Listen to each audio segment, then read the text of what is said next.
Hi అండి, welcome to Godavari వంటలు.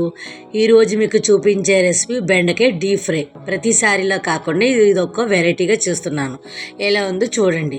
ముందుగా స్టవ్ వెలిగించుకోండి, బాణలు పెట్టుకుని ఆయిల్ వేసుకొని అది కాగేటప్పటికి మనం ఇది కలుపుకుందాం.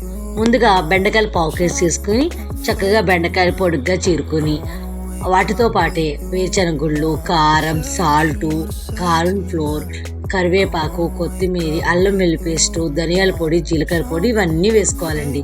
ఇలా ఇవన్నీ వేసుకుని బాగా కలుపుకోవాలి.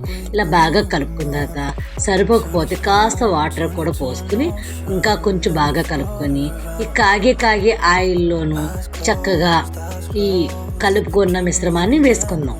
ఇది వేసిన తర్వాత ఒక 2 మినిట్స్ అలాగే ఉంచండి. తర్వాత గరిటెతోటి కలపెట్టుకోండి.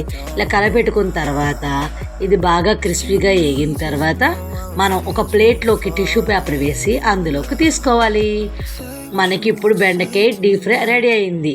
ఇది ఏదైనా సాంబార్ రైస్ కానీ రసంలో కానీ సైడ్ డిష్గా చాలా అంటే చాలా ఉపయోగపడుతుంది. ఫ్రెండ్స్, మరి మీకు నచ్చితే లైక్ చేసి సబ్స్క్రైబ్ చేయండి ఫ్రెండ్స్. అలాగే మీ కామెంట్స్ ద్వారా మీకు ఎలా ఉందో ఏంటని తెలియపరచండి.